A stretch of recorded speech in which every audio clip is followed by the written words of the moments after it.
জননেত্রী মমতা বন্দ্যোপাধ্যায় এবং জননেতা অভিষেক বন্দ্যোপাধ্যায়।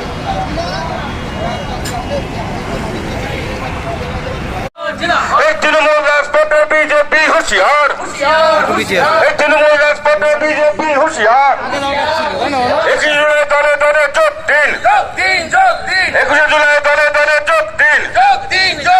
শহীদের রক্ত হয়নি কো ব্যর্থ, শহীদের রক্ত শহীদের রক্ত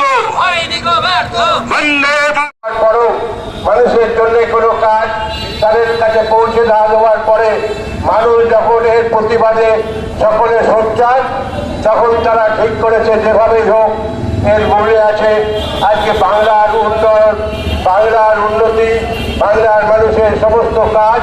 তা দেখে সারা ভারতবর্ষের মানুষ সবাই কিন্তু চায় যে মমতা বন্দ্যোপাধ্যায়কে দরকার, এবং তার জন্যে তারা সকলেই ঠিক করেছে ভারতবর্ষের অন্যান্য জায়গা থেকে আমাদের বিভিন্ন জায়গায় আজকে অন্ততপক্ষে বাঙালিদের ওখান থেকে সরাতে হবে।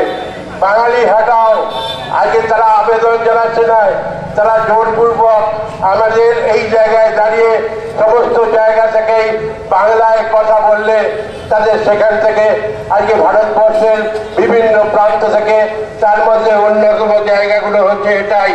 আপনারা সবাই জানেন যে আমাদের এই পশ্চিমবাংলার যে সমস্ত মানুষ আজকে ভারতবর্ষের অন্যান্য জায়গায় কাজ করতে গিয়েছিলেন, তাদের মধ্যে আছে মধ্যপ্রদেশ, মহারাষ্ট্র, গুজরাট, দিল্লি এবং আসাম।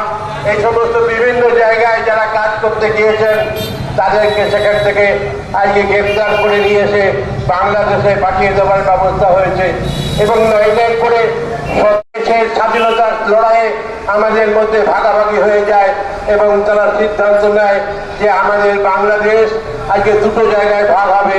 একটা বাংলার আজকে পূর্ব বাংলা, আর একটা হচ্ছে পশ্চিম বাংলা, এবং সেইখানে দাঁড়িয়ে পূর্ব বাংলা পরবর্তীকালে আজকে একসঙ্গে হয়ে আমাদের হয়ে যায়। সেখানে দাঁড়িয়ে তারা সবাই আলাদা একটি রাষ্ট্র, পরবর্তীকালে নিজেদের মধ্যে ঝগড়া করে ভাগ হয়ে যায়, এবং পরবর্তীকালে তারা সবাই মিলে বাংলাদেশ আজকে তৈরি করে। সেখানেও আবার এখনো পর্যন্ত গন্ডগোল চলছে, এবং তাদের অপরাধ একটাই, সেখান থেকে নাকি মানুষরা আজকে ভারতবর্ষের অন্যান্য রাজ্যে পৌঁছে যাচ্ছে। বলুন তো, সারা ভারতবর্ষের আমাদের স্বাধীনতার পরবর্তীকালে যে সমস্ত জায়গা আজকে ভারতবাসী হিসাবে আমরা পরিচিত, তার মধ্যে এই পশ্চিম বাংলা আজকে সবাই মিলে সব থেকে বেশি এগিয়ে যাওয়ার বাংলার নাম হচ্ছে এই বাংলা, এগিয়ে বাংলা। মমতা বন্দ্যোপাধ্যায়ের নেতৃত্বে গত প্রায় 15 বছর ধরে যে সরকার আজকে পশ্চিমবাংলায় চলছে, এবং সেই সরকারের উন্নয়ন এমন একটা জায়গায় পৌঁছেছে, এখানে